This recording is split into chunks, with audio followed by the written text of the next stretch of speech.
Amado Jesus, Deus trino, magnífico e poderoso, estamos na sua presença e vamos falar sobre os caminhos misteriosos de Deus.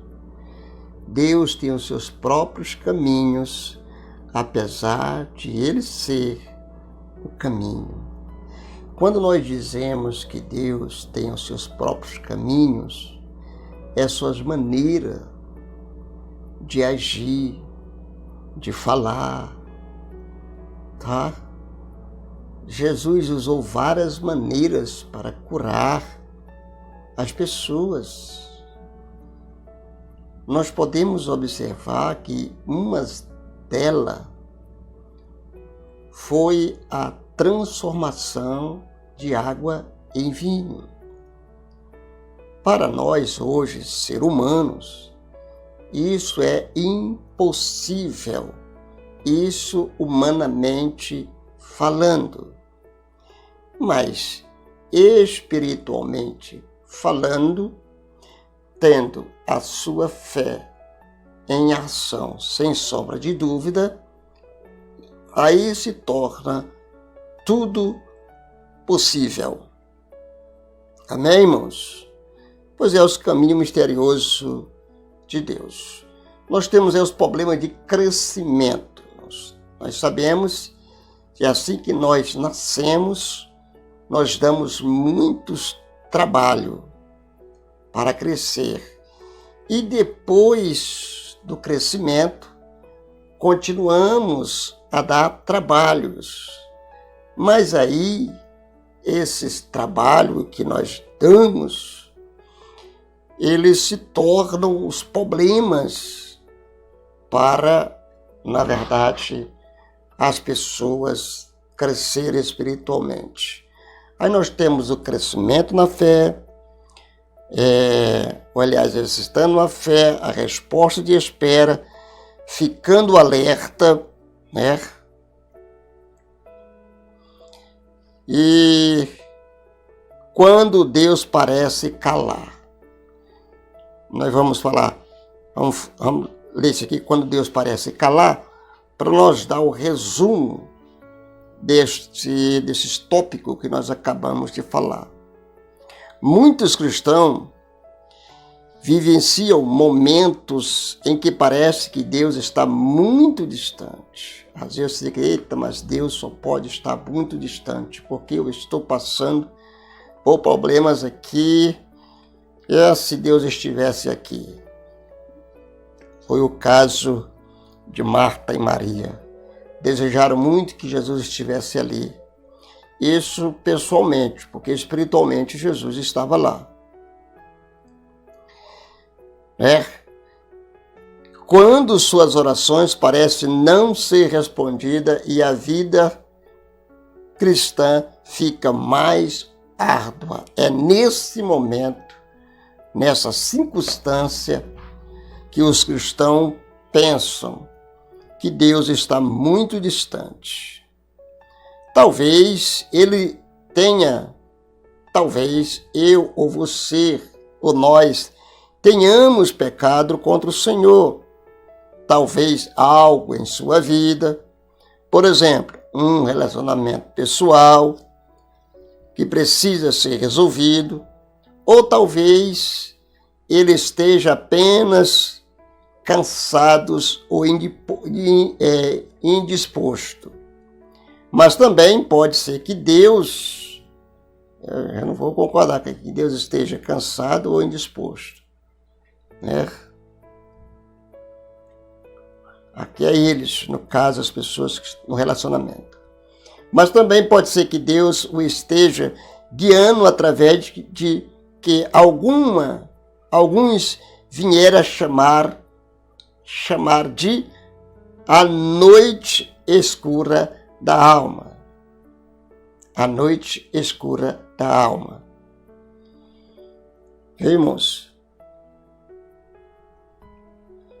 uma época em que o anseio por Deus se aprofunda e a fé, no fim, é fortalecida por meio desse teste.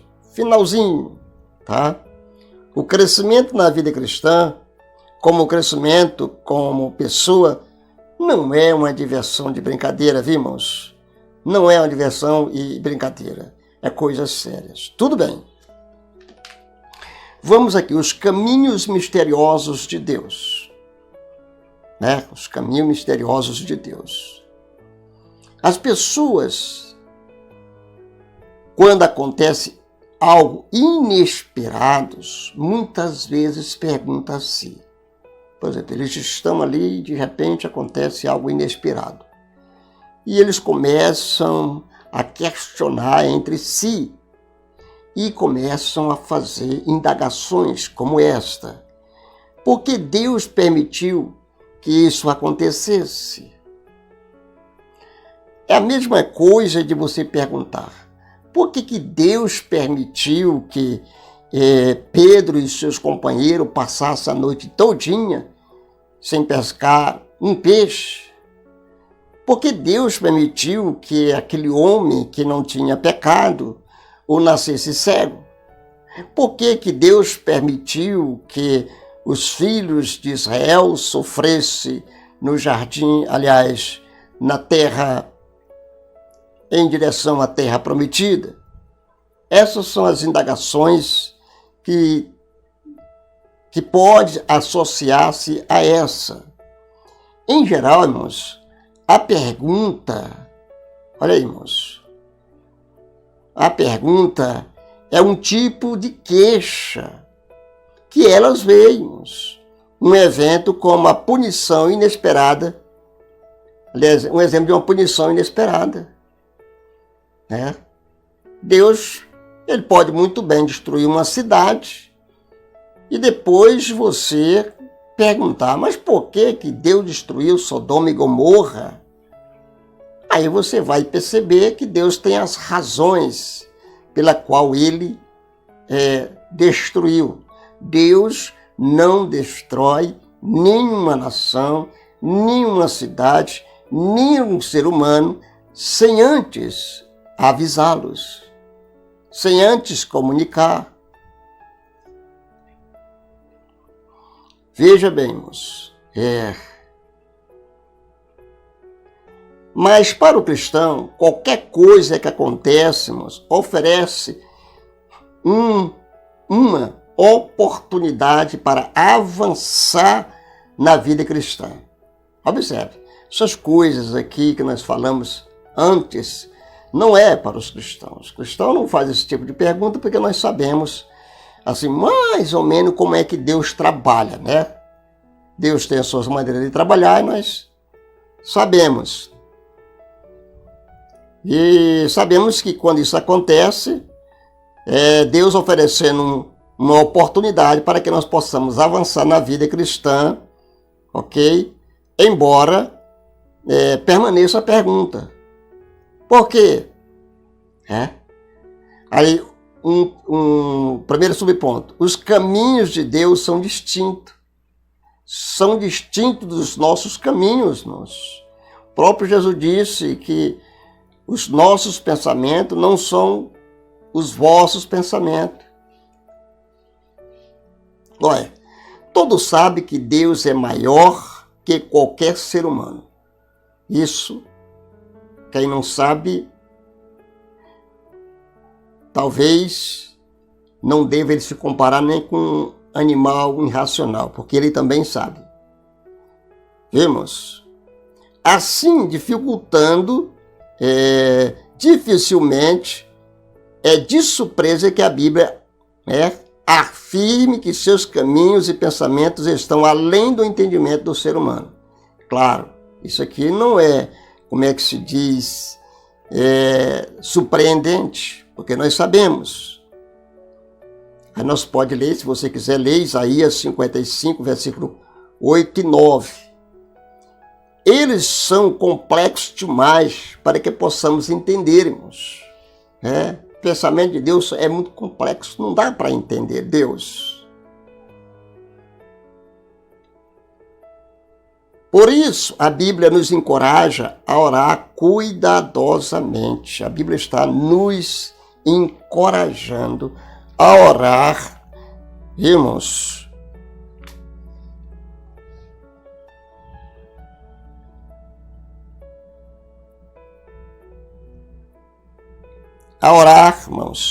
cuidadosamente antes de tomar, olha aí, irmãos, decisões importantes.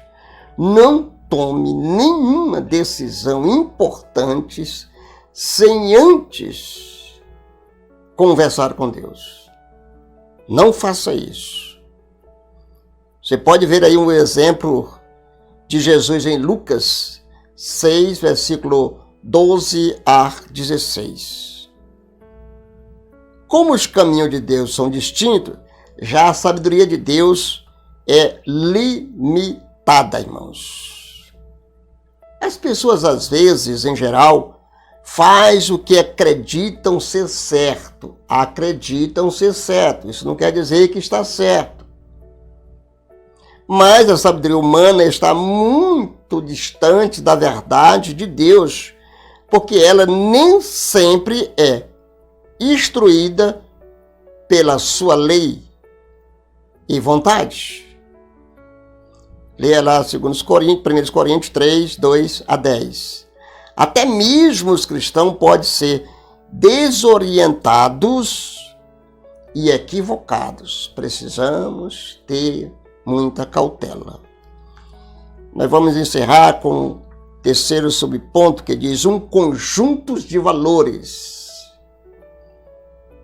O ensinamento de Jesus, na verdade, irmãos, é muitas vezes contraposto pela sabedoria.